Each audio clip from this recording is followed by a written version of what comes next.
দর্শক সরাসরি স্বাগত জানাচ্ছি রাজধানীর মিরপুর শেরেবাংলা ক্রিকেট স্টেডিয়াম থেকে। আমরা যদি জানিয়ে রাখি বিপিএল এর সিলেট পর্ব শেষে ঢাকা পর্বের প্রথম দিনেই কিন্তু আসলে যেই বিপত্তিটি ঘটে সেটি হচ্ছে কোয়াবের সদস্যদের সঙ্গে বিসিবির একজন পরিচালকের মধ্যকার যে আসলে যেই সমস্যাটি, সেই সমস্যার সমাধানের পথে তবে খেলোয়াড়দের আসলে মন গলেছে, তারা আসলে মাঠে প্রবেশ করেছেন, মাঠে খেলা চলছে, দর্শকরা কিন্তু আসলে কিছুটা স্বস্তি পেয়েছেন। তবে দর্শকদের ভোগান্তির শেষ নেই, তারপরেও তারা আজকে অনেকটাই সুস্থ কথা বলছেন, কারণ তারা আসলে মাঠে ঢুকে খেলা দেখতে পারছেন। তবে দর্শকরা অনেকে অনেক নানা ধরনের অভিযোগ করছেন, কারণ খেলোয়াড়রা গতকালকে তারা বয়কট করার ফলে অনেকেই আসলে গতকালকে বিভিন্ন দূর দূরান্ত থেকে আসার পরেও কিন্তু আসলে তারা প্রবেশ করতে পারেননি।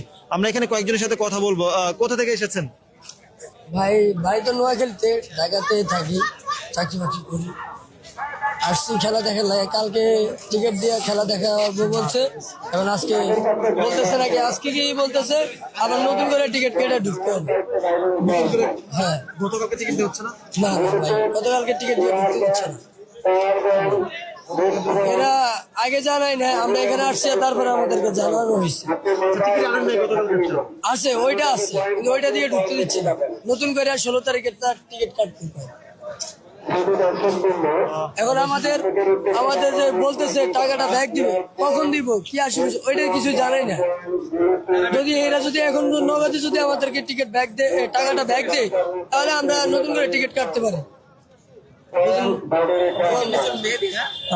এখানে আরো কয়েকজন দর্শক এসেছেন, তাদের সাথে আসলে কথা বলবো। তবে তার আগে জানিয়ে রাখতে চাই দর্শকদের যে আসলে যে ক্ষোভের জায়গাটি, সেটি হচ্ছে গতকালকের যে ম্যাচ সেটি আজকে করা আছে। তবে গতকালকের টিকিট দিয়ে আসলে তারা ঢুকতে পারছেন না, তাদেরকে বলা হচ্ছে যে পরবর্তীতে টাকা রিফান্ড করা হবে। তবে তারা আসলে অনিশ্চয়তার মধ্যে রয়েছেন, কারণ আজকের টাকা দিয়েই কিন্তু আসলে আজকের ম্যাচ কিন্তু আসলে নতুন করে আজকের জন্য নতুন করে টিকিট কাটতে হচ্ছে, এমন অভিযোগ করছেন আসলে দর্শক। আমরা যদি একটু জানিয়ে রাখতে চাই আসলে খেলোয়াড়দের মন গলার পরে আজকে কিন্তু আসলে গতকালকের ম্যাচ আজকে গড়াচ্ছে এবং আজকেরটা আগামীকাল, এমন করেই কিন্তু আসলে একদিন করে শিডিউল পেছাচ্ছে। তবে ফাইনাল যে 23 তারিখ হওয়ার কথা, সেই 23 তারিখেই ফাইনাল হবে, এটি কিন্তু আসলে পেছানোর কোনো সুযোগ নেই, এমনটি কিন্তু আসলে তারা জানিয়েছেন।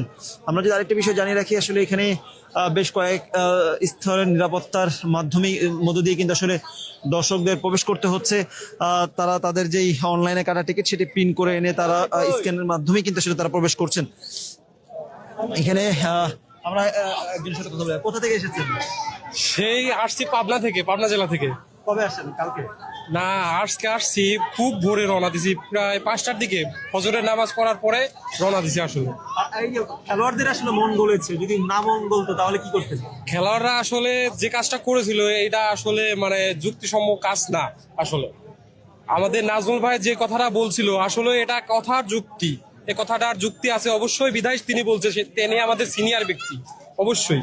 আর খেলোয়াড়রা এইভাবে স্থগিত ম্যাচটা করা এটা কাম্য নয়। কালকে যেমন হয়েছে, ভাঙচুর হয়েছে, এগুলো তো পরিবেশ দূষণ করে, এগুলো তো কাম্য নয়। আমরা চাই মাঠে খেলা ঘুরুক, আমরা ক্রিকেট ফ্যান হিসাবে আমরা খেলা দেখতে আসবো। ক্রিকেট ফ্যান যদি খেলা বন্ধ থাকে, মাঠে ঘরে বসে থাকে, কি করবে? এই বাংলাদেশ প্রিমিয়ার লিগ দেখার জন্য একটা বছর অপেক্ষা করি আমরা। খেলা অবশ্যই আমরা চাই মাঠে করুক, আর যেভাবে হোক আমাদের বিসিবিটা আরেকটু উন্নত হোক, বা বিসিবির মানুষজন আরেকটু শক্ত হোক, খেলোয়াড়রা বুঝুক যে বিপিএল স্থগিত করে দিয়েছিল, তারপরে পরপরই ওরা যায় যে বিসিবির কাছে কথাবার্তা বলে আবার আলোচনা করে ঠিক করছে। তো এগুলো ঠিক না।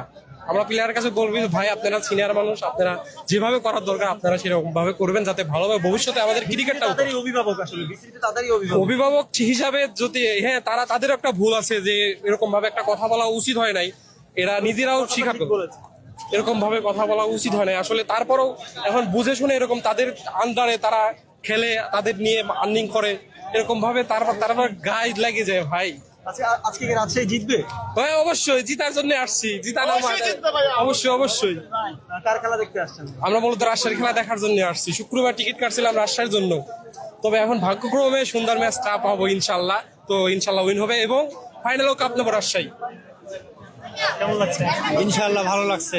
খেলা কি আজকে জিতবেন? জি ইনশাআল্লাহ জিতবো, রাজশাহী কাপ নিবে ইনশাআল্লাহ।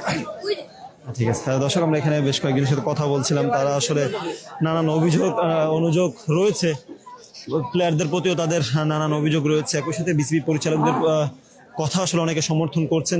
বিসিবি পরিচালক নাজমুল আসলে তিনি যেমন যে মন্তব্যটি করেছেন সেই মন্তব্যেরও কিন্তু আসলে অনেকে সমর্থন করছেন, এবং খেলোয়াড়দের যে আসলে যে গত কালকের যে আসলে তাদের যে স্ট্যান্ড সেটির বিরুদ্ধেই কিন্তু আসলে অনেকে বলছেন। আমরা যদি একটু জানিয়ে রেখেছি এখানে বেশ কয়েক স্তরে নিরাপত্তার মাধ্যমে খেলোয়াড় যারা দর্শক যারা রয়েছেন তারা প্রবেশ করছেন, এবং একই সাথে আমরা যদি জানিয়ে রাখি যে সমস্যাটি হয়েছিল সেটি কিন্তু আসলে ঠিক গতকাল রাত 11টার পরে আসলে মধ্যরাতের দিকে কিন্তু আসলে এটি সমাধানে আসে, এবং আজকে কিন্তু আসলে মাঠে খেলা করাচ্ছে এবং দর্শকরা কিন্তু আসলে